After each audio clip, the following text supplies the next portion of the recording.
어느 날 무릎이 퉁퉁 부어서 처음엔 그저 좀 무리했나 보다 싶었습니다. 파스를 붙이고 찜질도 하고 계단을 오르내리는 것도 좀 줄여가며 며칠 쉬면 괜찮아지겠지 생각했죠. 하지만 통증은 가시지 않았고 시간이 갈수록 무릎이 욱신거리고 앉았다 일어날 때마다 안에서 뻐근하게 걸리는 느낌이 들었습니다. 그러던 어느 날 아침 일어나자마자 무릎이 심하게 붓고 뜨겁게 달아오른 걸 느꼈습니다.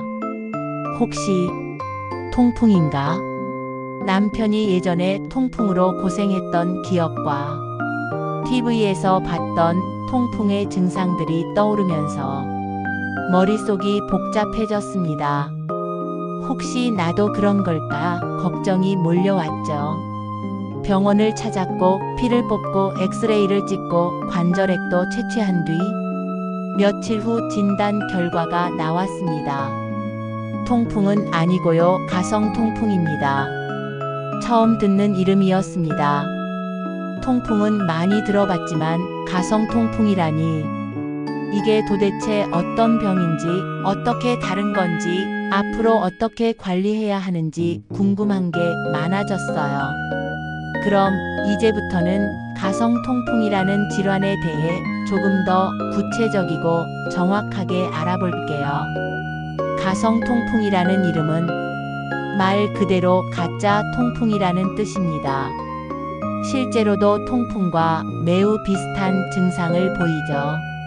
무릎, 손목, 어깨 같은 큰 관절이 붓고 뜨겁게 달아오르며 극심한 통증을 유발합니다. 하지만 두 질환은 완전히 다르죠. 통풍은 요산이라는 물질이 체내에 쌓이면서 생기는 병이고, 가성 통풍은 칼슘 피로인산염이라는 결정이 관절에 침착되며 염증을 일으키는 병입니다.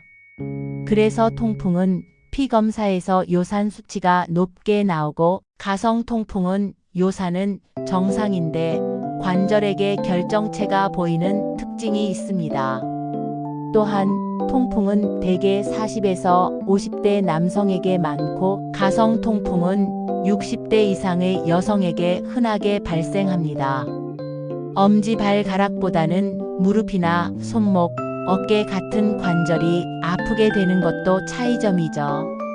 가성 통풍의 진단은 관절액 검사가 가장 정확합니다. 소량의 관절액을 뽑아 현미경으로 관찰하면 칼슘 결정이 보이고, 이로 인해 염증이 생긴다는 걸 확인할 수 있습니다. 이 병은 한번 앓고 끝나는 것이 아니라 재발 가능성이 높은 병입니다. 그래서 정확한 진단뿐 아니라 지속적인 관리가 정말 중요하죠. 가성 통풍 진단을 받으면 가장 먼저 해야 할 일은 식습관 점검입니다. 요산이 문제가 되는 통풍과 달리 가성 통풍은 칼슘과 인 대사 불균형에서 비롯되기 때문에 요산을 낮추는 식이요법은 큰 도움이 되지 않습니다.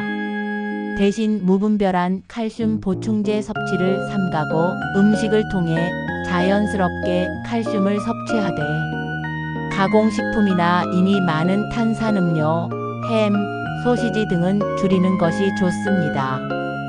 하루 1.5리터 정도 물을 충분히 마시고 오메가3 지방산이 풍부한 등푸른 생선, 호두, 아마씨, 신선한 채소와 과일을 꾸준히 섭취하는 것도 염증을 줄이는 데 효과가 있습니다. 운동은 급성기 통증이 가라앉은 후부터 시작하세요.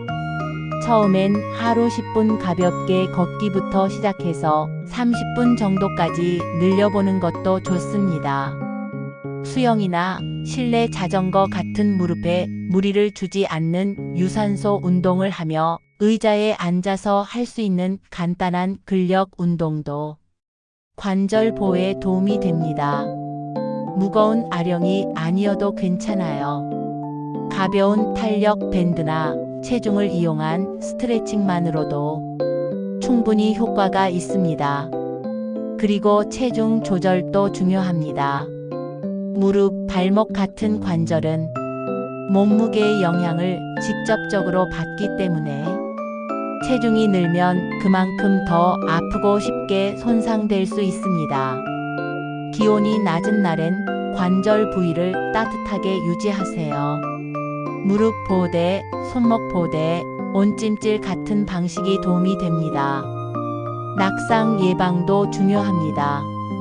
통증이 반복되면 자세가 틀어지고 균형 감각이 떨어질 수 있으니 집안에 미끄럼 방지 매트를 깔고 신발도 미끄러지지 않는 편한 걸로 바꿔두면 좋습니다.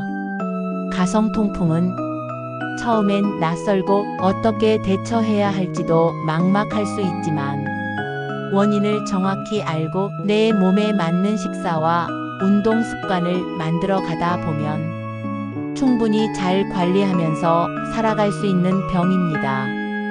건강은 무리해서 한 번에 바꾸는 게 아니라 하루하루 나를 조금 더 이해해가는 과정이에요.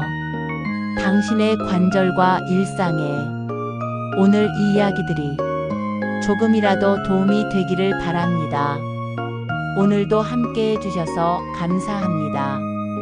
다음 시간에도 건강한 이야기로 다시 인사드릴게요.